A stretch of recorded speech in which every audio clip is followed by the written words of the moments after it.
El título es el que corresponde a un ensayo sobre la alteridad y la empatía.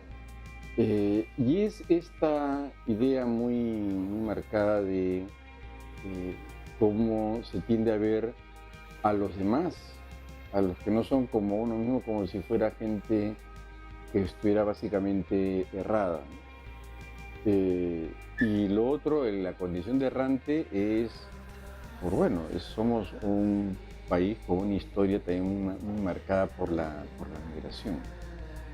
Yo creo que somos un país donde la migración se le ha visto hasta ahora como una cosa básicamente, un dato demográfico, pero no como una condición cultural. Y yo sí creo que hay una condición de errancia en nuestra cultura pública sobre la cual nos ha llamado mucho la atención, y quería con este título referirnos un poco a esa dimensión errante de nuestra cultura pública actual. Bueno, un elemento que me parece importante, sobre el cual llamo la atención en este libro, es sobre el carácter jerárquico que tiene la sociedad en la que vivimos. Cuando digo carácter jerárquico me refiero a que el principal elemento para definir las relaciones de poder es una subordinación.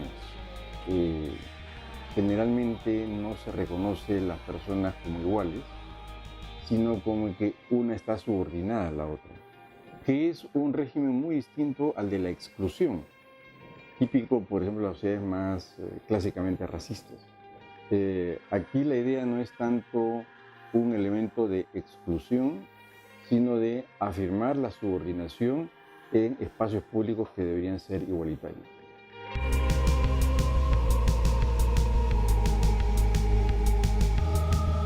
Bien, me parece que también es importante destacar que la jerarquía es una manera de organización, casi uno diría una especie de una segunda naturaleza en nuestra sociedad. Generalmente esto se lo he explicado de una manera, a mi ver, errónea, como expresión ya sea o del racismo o de la herencia colonial. En realidad, la jerarquía como modo de articulación entre grupos humanos y individuos es un sistema en sí mismo ahistórico. Es decir, una jerarquía no necesita de una legitimidad histórica o algo por el estilo, sino que se presenta como un universo cerrado e intemporal. De ahí que las digamos, dos formas usuales de enfrentarla ha sido o mediante una rebelión abierta. Caso típico han sido los movimientos campesinos de recuperación de tierras, o la otra fue la salida por la vía de la migración, simplemente abandonar ese universo jerárquico cerrado y buscar espacios más abiertos, como fue el caso de algunas ciudades en el Perú.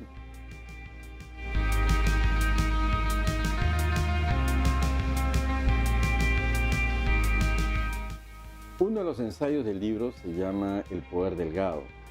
En este ensayo a lo que me dedico es a explorar esta idea tan fuerte en nuestra cultura pública, que es la importancia que tiene el papel. Es decir, el poder delgado es la idea de el poder que tiene la sola posesión del papel. No importa tanto qué diga el papel, sino tener el papel. ¿Qué consecuencias tiene esto? Que quien posee el papel posee la verdad y el poder.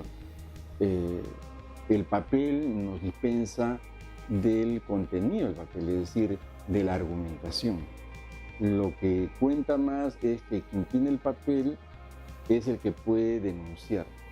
Ustedes verán en muchos sitios la gente agita un papel diciendo acá tengo las pruebas, y claro, es un papel que nadie lo puede leer, porque lo que se está esperando ahí es: si yo tengo el papel, yo tengo la verdad. Me parece importante empezar a cuestionar esta idea y darnos un poco más el trabajo de argumentar, persuadir a, a los ciudadanos en vez de estar ciegamente imponiendo lo que puede estar escrito en un papel.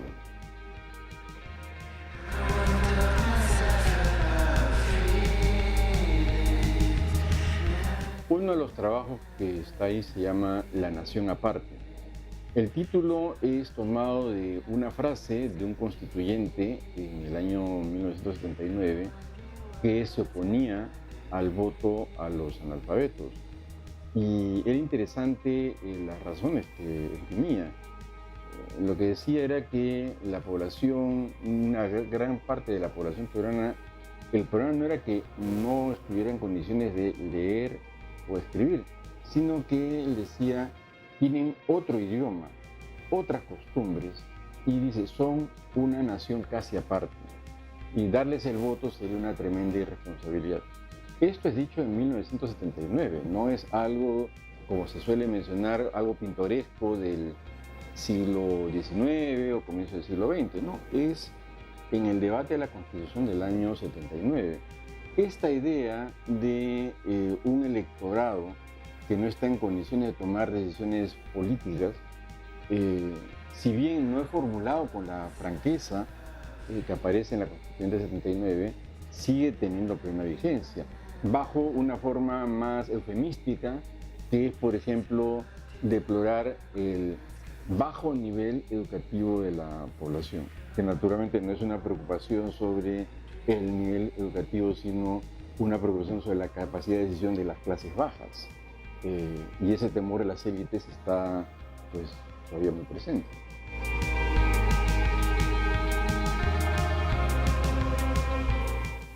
La idea es que hubo ciertamente también con decisiones erradas en la gestión de la República. Y una de las consecuencias de esas gestiones erradas fue la migración, por lo tanto una población errante.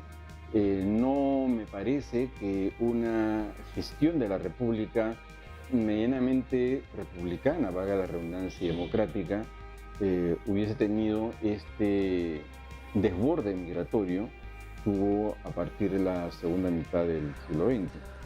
Para mí, el solo hecho de la migración es el testimonio de hay algo que estaba mal, que algo que estaba errado en la gestión del Estado.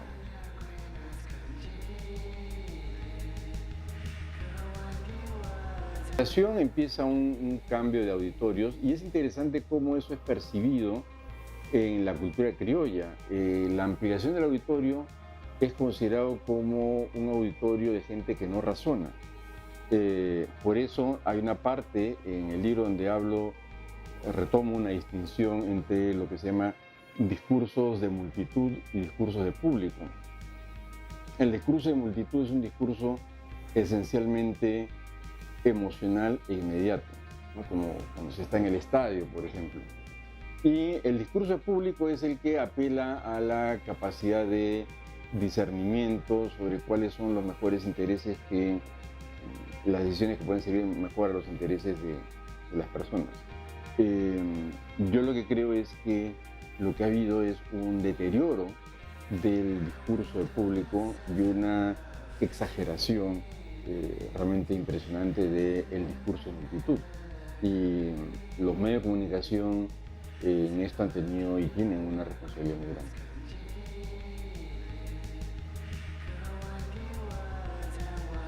Bueno, yo creo que esa condición de errante, que inicialmente, como digo, fue producto de decisiones erradas en las políticas públicas, es una condición que, sin embargo, hoy en día nos puede ayudar a crear a partir de ahí un pensamiento propio. De hecho, el Perú en el último medio siglo ha tenido muchísimas transformaciones sociales, culturales, políticas. Yo diría que están todas las condiciones para que aparezca un pensamiento original, un pensamiento público propio. Eso lo hemos visto en el lado de la poesía, pero todavía no en el campo de las ideas, de convencer, donde yo creo que podría ser algo muy provechoso.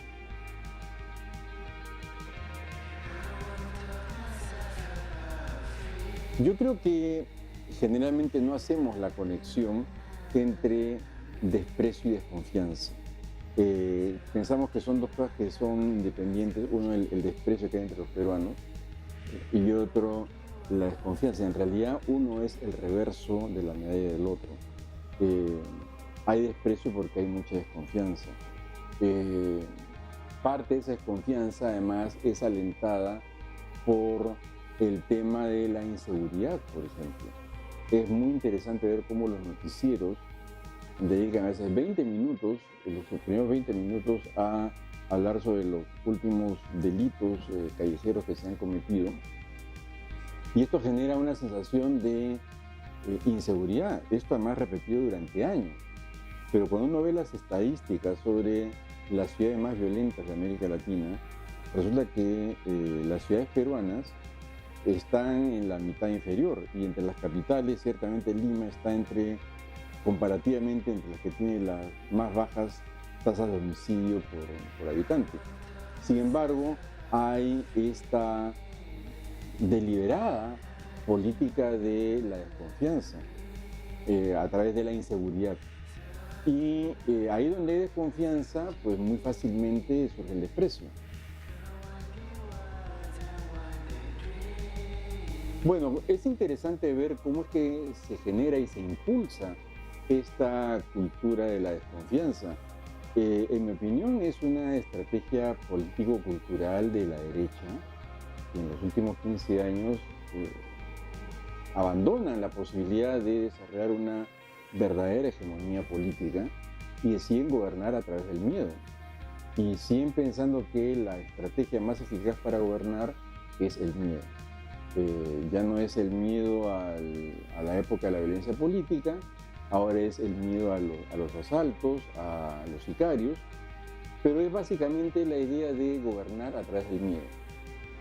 Y yo creo que por esa vía jamás se va a lograr construir un espacio para una confianza pública que es, en mi opinión, lo fundamental para que puedan haber instituciones democráticas legítimas.